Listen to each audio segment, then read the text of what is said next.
Located in a remote area of the galaxy, away from the busy trade routes and the center, the space outpost planets was a dreary, gloomy realm where individuals eventually were forgotten. The dust and the smell of metal and fuel were stirred up by the wind as it rushed through the outpost's windswept passageways. In the center of it all was an elderly man working on something with grease-stained hands and a slightly hunched back from age. He had spent years here performing minor repairs and lived in a broken-down ship component. The tale of a long life was revealed by the shadows cast by his shabby clothing and weary eyes. Despite the fact that most passers-by wouldn't look twice at him, his son was working nearby in silence. Was silent, constantly observing, and constantly discovering that he wasn't the elderly man. He was younger, sharper, and had calloused hands from years of practice, but he remained solitary and moved with a certain precision, as if he were constantly planning and prepared. No one at the outpost, the elderly man was merely a mechanic, but they knew a lot about his background, making ends meet by mending what he could, but there was more going on behind the surface. The fragment of the day was fractured inside him, buried beneath layers of dust and thyme. It was not unusual for ships to come and go based on the sound of their landing. Although these ships were distinct, they were sleek, dangerous-looking vessels that were operated by people who earned a living via brutality. Galactic bounty hunters. The outpost has before seen their sort, but occasionally individuals came here for information rather than repairs. For trouble. The old man didn't react when the shop's doors opened with a loud creak. He knew danger when the bounty hunters arrived, so he didn't even bother to look up. There were 5 of them, each more terrifying than the others, with their boots spread out and studding heavily against the metal floor. When their boss, a massive extraterrestrial with bloodshot eyes, saw the elderly guy at work, he smiled and said, "Look what we have here." The boss scoffed, his tone brimming with derision. As an elderly guy played with toys, hoped I would discover anything helpful here, but the elderly man didn't respond. He kept his head down and concentrated on the section in front of him, flinching. He had a lengthy after discovering that interacting with such individuals only resulted in more issues. One of the other hunters, a tall woman with you deaf old man, didn't go closer and kick a toolbox, sending it clattering across the floor, leaving wounds on her face. You hear the boss, an elderly man, put down his tools and sigh quietly. Slowly stood up, feeling the weight of his ears, and gazed at the leader, his eyes serene and weary. What should he do? He spoke softly. You need fixed in a steady voice. Yet he warned the hunters. The leader made fun of you while they laughed and their voices reverberated throughout the tiny store. Believe that we are here to assist you, old man. We are searching for a true fighter, not some shabby mechanic. They didn't comprehend some relic, and the elderly man wasn't present. Even if I'm only a mechanic, he explained, maintaining his tone, if you're not here for repairs, so I advise you to go ahead. The leader's eyes grew dimmer. He came forward, towering over, because he wasn't used to being dismissed, especially by someone he perceived as weak. The elderly man snarled and said, "You're not in a position to give instructions." And the son was watching from the corner, and his keen, focused eyes followed every motion. His palm casually rested on his blade's hilt with each motion. Yet he didn't. The old man retained the leader's gaze without moving, his face unreadable. He added, "I don't want any trouble," in a quieter, more worn-out voice. "Just let me complete my task." But the hunters weren't interested in hearing me go one more step. Moves forward, snatches an item of equipment from the shelf, throws it across the room, and smashes it against the wall. "Looks like you'll have more work to do, old man," he added, smirking, since the sons tightened his hold on the blade, but the elderly guy gave him a swift glance as a warning not to. However, the leader chuckled once more before moving aside to allow his troops to carry on having fun. "This place is a dump," he muttered, glancing around scornfully. "How long have you been hiding? How long have you been acting like you're nothing, old man?" The old man didn't answer since he didn't have to. He wasn't going to give hunters the satisfaction of a response because they didn't know him, but the son's patience was wearing thin. He could sense the weight of the insults circling him, his father, and the disdain in the air. Maybe prepared to overlook it, but he no longer felt like the leader. The stress caused him to look at the son. "How about you, kid? Do you have anything to claim?" that he sneered while carrying that blade at the son's side. "It's more for show than anything else, but you seem to know how to use it." Son didn't talk or move. Instead, his icy gaze was fixed on the leader. Unflinching, the leader shook his head and mumbled something like the point at which the son's fingers stretched their hold was your old guy. He tightened his grip on the blade's hilt and spoke in a low, controlled voice with a hint of edge. "Go now." The room became quiet, the tension was high, and the laughter had ceased. The bounty hunters exchanged glances, taken aback by the abrupt shift in tone as the leader's smile vanished from his eyes. Narrowing while examining the son or the child, he questioned, "Are you moving closer?" "Must take action because the son didn't blink or flinch at his last warning," he added. For a brief while, nobody moved, and the air crackled with silent threats. With the decision hanging in the balance, the leader chuckled and shook his head. The son's fingers tightened as he added, "You have courage, kid, but you don't scare me." His eyes blazed with cold fire around the blade, yet he refrained from drawing the sword. Not yet, not until the elderly man sensed the inevitable, and they crossed the boundary. Moaned softly, he had attempted to avoid this and maintain harmony, but he knew his kid and realized that there was no going back now, that the bounty the room was filled with hunters laughing, but it was short-lived as the leader, still grinning, moved closer to the "You believe that little toy of his is casting a long shadow due to his huge frame. Yours will change things." His tone was full of derision, and the others laughed. Encouraged by the son didn't respond or change, and their leader's face stayed quiet, but his body was tight in preparation for the elderly man a few steps away. Discreetly wiped away his sorrow, he had hoped to prevent this in order to keep his son out of the altercation, but he knew how this would end because things were getting out of control. Despite his youth, the son was accustomed to violence because of the old man's training, but he had taught him patience, discipline, and how to defend him, but not for times like this. Not to be provocative, but these hunters were on the verge of crossing some boundaries. The bounty hunter remained concentrated and alert as the son's eyes were fixed on the leader. The commander teasingly took another step, looming above him. "What's wrong, kid?" He leaned in to threaten, his breath hot and nasty. "You're not so tough when it comes down to it, huh?"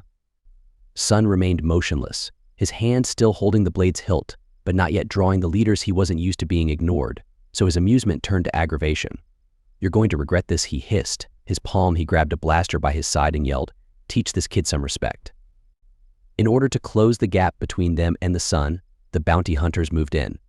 Didn't intend for this to end amicably, and as they got closer to the son, he finally moved in a single fluid motion, pulled the blade out of its sheath, and the weapon appeared to shift as an old, sleek design glistened in the darkness. The bounty hunters paused for a while, taken aback by the faint humming of light and an unearthly force. For the first time, uncertainty flitted in their eyes when they saw the sword, which was unlike anything they had ever seen. The son steadied the blade, allowing him to move precisely and control his voice when he talked quietly but firmly, and when last chance left, his face was devoid of rage. Despite the bounty hunter's words of chilling certainty, they ignored the warning. Really, they were overconfident in their abilities. One of them was a "You think that you can frighten us with that?" The big, heavily armored man snorted, took out his own long, curved blade and moved forward, tossing it idly through the air to see what the battle started quickly. As the armored hunter pounced at he sidestepped as the son's sword sliced through the air, but the son was faster. The strike moved with an almost inhuman grace and fluidity. With a single, accurate blow, his own blade sliced through the gap between them and struck the armored hunter's weapon. Clattered to the ground, the son was above him, and the man's throat was only a few inches away from the tip of his blade. Didn't need to talk, because the message was obvious and the others understood their companion had been disarmed in a split second, and the leader's smile disappeared. Changed to a frown, "You'll pay for that," he said, drawing out his blaster's eyes darted to the weapon, but he remained in the same position. The leader aimed and waited calmly, as though he had endless time. Shot. But the son had already begun to move, so he barely avoided the blast. Missing him, his sword quickly sliced through the air, severing the leader's blaster in half. He staggered back, his eyes wide with shock at the others' apparent ease. When the son turned off their weapons, causing them to falter and terror to creep onto their features. For the first time, they acknowledged that they may have undervalued their rival, but the leader wasn't prepared to swallow his pride. "Permit it," he drew a long, electric whip as a second weapon from his belt, "and I don't care what tricks you have, kid," he rolled and cracked it in the air. The son's look did not alter his hold on you, thus you will not be leaving this place alive. Constricted, but he maintained his composure and kept his gaze fixed on the commander. The elderly man observing from the side experienced a wave of mixed feelings, pride, sadness that his son was a good fighter who could have easily defended. He had attempted to keep him out of this society and away from the violence, but this wasn't the life he had desired for himself. However, it was already too late, and the leader swung the whip once more before lunging forward and swinging the weapon with the son glided like a shadow, his body slipping through the crevices and causing death. The whip missed the leader by millimeters as it broke against the ground during his attack. The son repelled his blade, which flashed in the dim light, and the whip was severed in a flash, electrified. The leader froze in awe of the speed as tendrils fell pointlessly to the ground. And accuracy of the assault, his gaze flitted to his men in need of support. But the leader's confidence was eroding, and they were already retreating out of dread that was evident in their eyes. Now that he knew he couldn't win this battle, but his pride prevented him from leaving just yet, the son dropped his blade. Giving the leader a last glance, he whispered softly, "It's over." The leader's face was twisted with anger and fury, but he knew he took a step back, his eyes blazing, slowly and grudgingly realizing the reality he had lost. "You got a lucky kid with resentment. But this isn't over without another." The cacophony was broken when the leader turned and ran out of the store with his men following closely after. Of their boots vanished into the distance, and the store was once again silent. As the son watched them go, his blade remained in his palm, and his breathing was calm. His heart, he had triumphed, but his eyes showed no signs of victory. The silent knowledge that there was yet more to come, this was never the end. The elderly father approached his kid with cautious, methodical steps. Placing the light obscured the sword, making his face unreadable, and the hand on his shoulder was a mute expression of pride and grief. They both knew what was going to happen next, so they didn't say anything. The tension before the battle was lessened by the silence that followed, but the bounty hunter's presence lasted like a storm that had passed but left a lingering sense of worry in the air. With his palm still resting on the sheath blade's hilt, the son stood in the shop. Since the altercation ended, neither he nor his father had talked. There was no seeing the expression on the elderly man's face, which was filled with tears, and the knowledge of what this would bring. The elderly man moved slowly and deliberately as he started to repair the harm that had been done. Tools were strewn around, shelves were overturned, and parts were broken. Not much, but it was sufficient to warn him that their peaceful existence was coming to an end. He had always knew it wouldn't, no matter how far they ran. The galaxy would never completely forget. Regardless how far they hid, the daylight will inevitably catch up with the P. Didn't aid in the cleanup, because his thoughts were elsewhere, still reliving the battle and the precise motions. He had disarmed them all with such ease that it had come too easily to him, but the triumph that it was the fact that he had relished the adrenaline surge that bothered him. His father had always cautioned him that violence should only be used as a last resort, but in the manner his instincts had taken control, it felt like the only choice at the time, and it was too good to be true.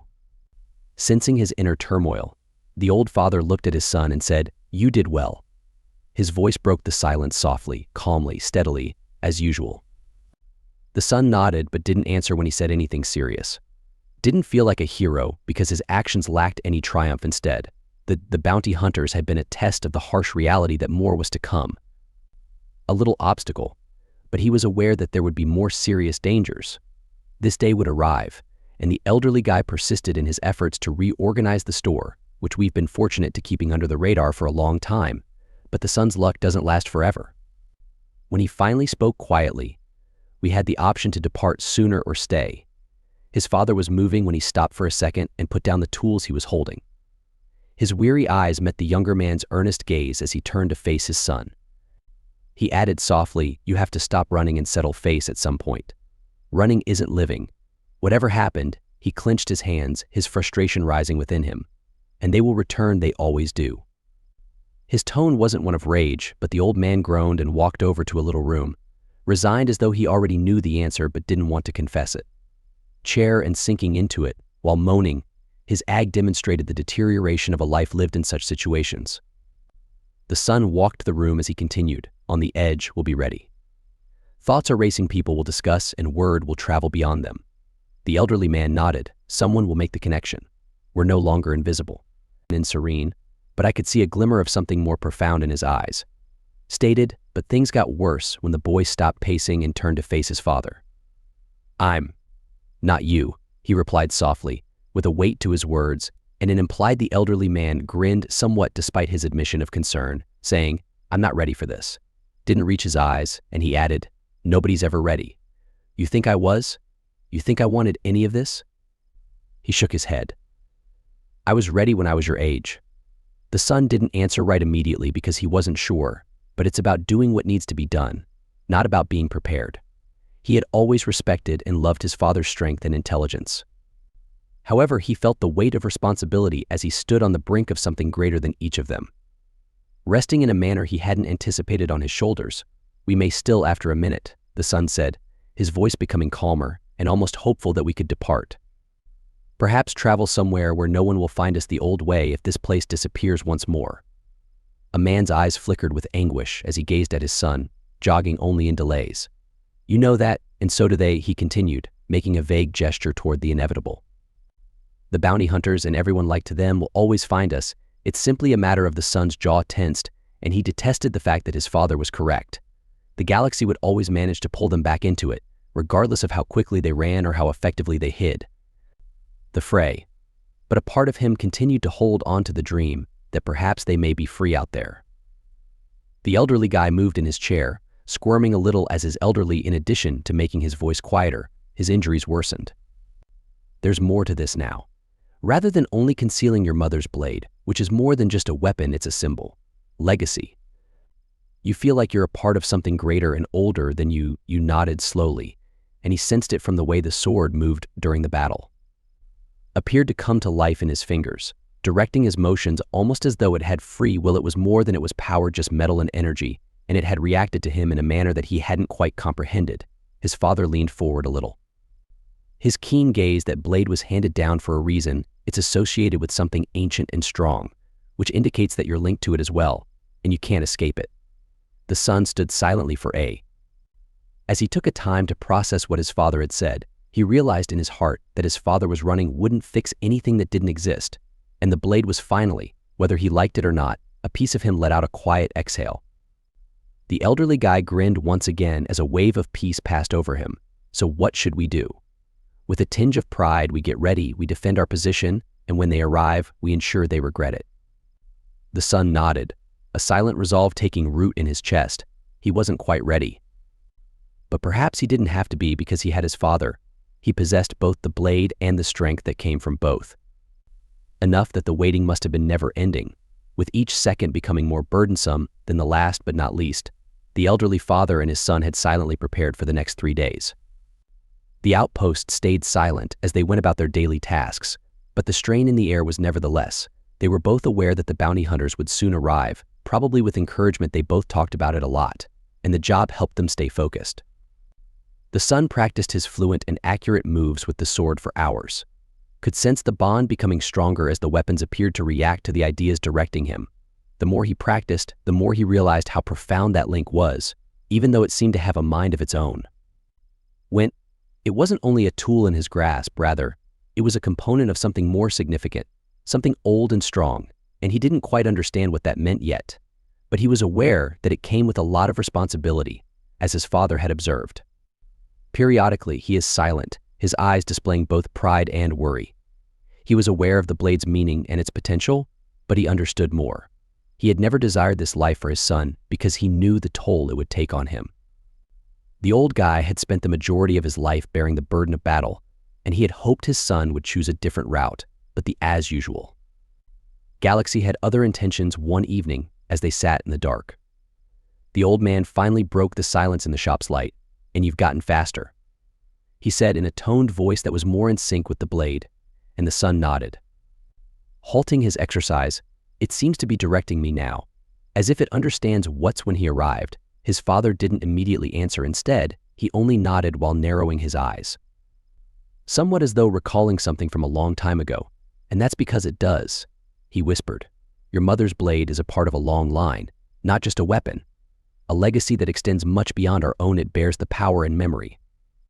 Considering the weight of all those who have used it before you." The son took a minute to take in what his father had to say. Every time he grasped the sword, he felt as though something more was there than just instinct. Knowledge and wisdom that were timeless, but they were also overpowering. Does it ever grow easier for the son to bear the burden of those who came before him, their hardships, victories, and losses? The elderly man chuckled gently and shook his head when he was requested to speak more quietly. To be honest, it doesn't, but as you gain strength, you learn to bear it. Eventually, you realize why it's your responsibility to endure the light as you gaze down at the blade's softly glinting surface. He asked, "Why me?" in the dim light, although he wasn't sure if he anticipated a response. His father sighed and leaned back in his chair. "I asked myself the same thing as a child, and your mother did too. However, what you do with it matters more than why the galaxy doesn't give a damn. When the moment comes, it doesn't matter why you were picked as long as you're strong enough to stand." They sat in silence the weight of their argument lingered in the air for a few more moments, and the son realized his father was correct. As the days went by, the only thing that mattered was what would happen next, asking why wouldn't change anything. As preparations proceeded, the son strengthened the shop's weak areas and the elderly guy worked on the ship and the hangar, setting traps where he could, making sure it was prepared in case they needed a. Although quick escape appeared, they both knew in their hearts that this was their stand and they would not be running this time. With their courage, they faced whatever came their way. But one morning the quiet was interrupted by the familiar sound of approaching ships reverberated through the outpost. But this time there were numerous engines rather than just one or two. As they dropped, the son roared and looked at his father, who grimly nodded in agreement. It was time, for the bounty hunter had come back exactly as they had anticipated, but there were dozens more ships with more of them this time. Landed at the outposts, and the hunters exploded out with their weapons drawn. Their faces stern and focused. Head was the former leader, and he remembered it, his eyes blazing with rage. The humiliation of their previous meeting, and he had now gathered enough firepower to ensure that it wouldn't occur again. With the blade ready in his hand, the son stood at the shop's entrance, while his father stood calmly and steadily behind him. Both of them were aware of their challenges, and that this would not be a simple battle, but they were fearless. Seeing only resolve, the commander moved forward and gave them a hateful glare. Informed you that this was not the end, and his voice was poisonous. "You were fortunate last time, but now that we're going to wrap things up," the son didn't reply. He had to tighten his hold on the blade and take a deep, calm breath. He could feel the energy surrounding him shifting and the air become heavier as he linked with the blade's power. Humming in his hand, he could sense the power of his predecessors pulsing through his veins. The bounty hunters charged with their weapons blazing as the commander hissed and raised his weapon, signaling the attack. However, though when the son was ready, he moved so quickly and precisely that the blade defied logic. Flashing through the air, he faced the approaching menace head-on. His movements were fluid, and his strikes were precise.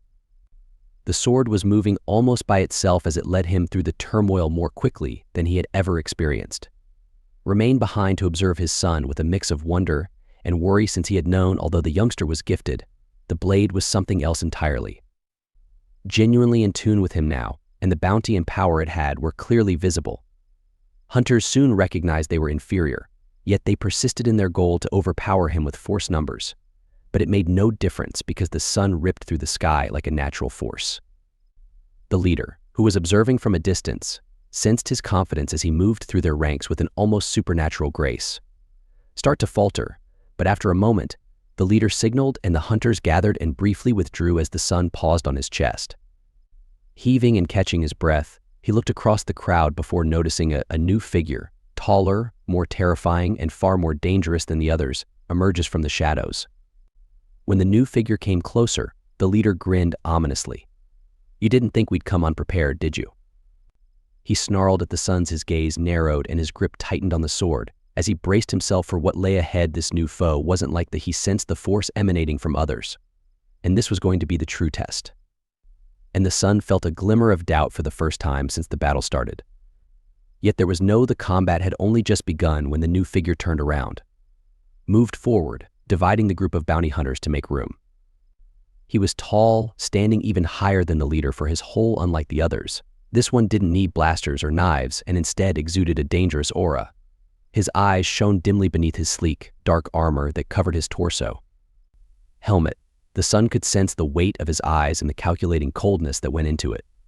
The leader smiled smugly, his former self-assurance completely restored. "You felt like you were unique, didn't you?" Sneered. "But you're only a child playing with a toy." Now that the son didn't react, you'll see what true power looks like. Even though his heart was racing, he maintained his composure and strengthened his hold on the blade while taking a long breath to center himself. He had previously faced skilled fighters, but this time it wasn't just another mercenary, rather. It was someone who he sensed the tension in the air, as they were brought particularly to confront him in order to negate the blade's power. A heaviness that weighed down on him as the person approached, then halted silently a few feet away. He remained still, then without saying anything, he raised his hand, and the surrounding air appeared to ripple, as the sun hardly had time to respond before a force struck him, sending him reeling back. Wasn't tangible, rather. It felt as though an unseen pressure wave had turned the air against him. That he gritted his teeth and fought to stay upright as the wind left his lungs. The elderly man, who was observing from the side, felt his heart racing as the pressure increased. He had already had this kind of power and understood what it entailed. Not only a talented combatant, but also possessed the capacity to control and manipulate energy. Energies that were much greater than most people could possibly imagine. And his son was standing by himself when the light returned. He raised the blade, felt its hum build, his footing trembling from the first shock. Louder and more insistent, it was responding alive and no longer merely as a weapon. He sensed it pulling him forward and feeding off the power of its user in the face of the challenge. To battle and attack, and he did, moving more quickly than he had ever done before. His blade, he leaped for the armored figure, flashing through the air, but the figure was prepared, so he deflected with a simple motion. It felt like he was fighting the attack as a surge of energy erupted from him and forced the sun back. Wind, regardless of how swift or accurate the sun was, the figure's command over the every blow seemed pointless due to the energy around them, but the sun persisted. As he focused, he changed his posture and breathed steadily. It was about realizing that he could sense the energy, not about strength or speed. The way it moved and flowed through the air around them, and it was similar to his blade that the figure moved when he tapped into the energy that was a part of the battle. Once more, he quickly closed the gap between them, aiming his armored fist at the sun's chest, but the ground fractured just as the sun predicted it would twist to the side. The sun took the opening of his blade as the figure's misstrike sent dust and debris flying. This time, the figure didn't deflect. He dodged, but not quickly enough. He was slicing through the air with lethal precision. The man paused, looking down as the edge of the blade caught his armor, leaving a small, shimmering gash across the surface. Although the mark on his armor was only a small scratch, it was sufficient to, for the first time, the figure's deep, robotic voice demonstrated that the sun wasn't just another foe. It's impressive through the helmet, but it won't be enough without warning, he added. The air surrounding the figure appeared to burst the sun as they raised both hands. Was flung back, striking the ground forcefully as the weight of the object pressed down on him, making it difficult for him to move. Every muscle strained against the force holding him as energy pressed him into the soil, and he tried to breathe. Down, the blade was still hanging in his palm, but it seemed far away now. The person moved closer, his steps slow and deliberate, slipping away from him. His voice reverberated in the son's ears as he continued, deliberate, "You're strong. You've depended too much on that blade and the power it provides, yet it's not yours. Strength alone is insufficient." The boundaries of his consciousness faded like the sun's vision never blurred. As the pressure increased, he felt the blade throbbing feebly in his grasp as he attempted to resist the strain. But it wasn't in the middle of the crushing weight. He heard that he wasn't enough.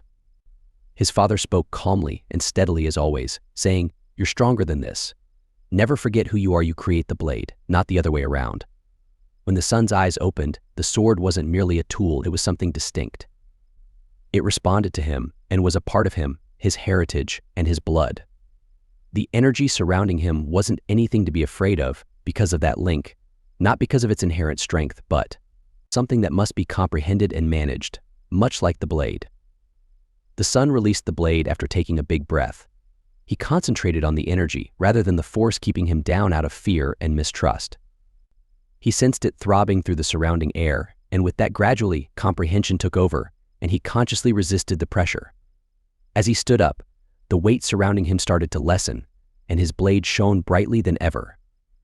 The sun loomed tall, and the figure paused, his head turning slightly as though in surprise. The energy that had been crushing him minutes before was now under his control as he maintained a firm grip on the blade and focused his eyes. He was no longer only responding as it swirled around him like a shield of protection. He was in control of it. The figure retreated a step, his previous self-assurance faltering, and the sun advanced his steps. He raised the blade and the energy in a single move, measured and purposeful. A wave of force erupted around him, blasting outward, and slammed into the figure, bringing him crashing to the ground. The sun was overhead, his blade glimmering with a gentle, constant light. After the struggle, the figure lay still, burning and with damaged armor. He didn't need the link or the power in his palms, so the sun remained silent. The bounty hunters who had been observing from a distance didn't wait to see what would happen once the blade spoke everything. Afterward, they ran away from their leader out of fear, which caused them to distance themselves from. The blade was shed by the sun, and the hump faded as it left the outpost, and none of them would come back. When all was quiet again, his father came up and put a hand on his shoulder in a wordless show of pride. Were silent amongst them, except the knowledge that they had encountered something bigger than they had ever anticipated, and they had prevailed. But this victory wasn't the last one, rather, it was only the starting.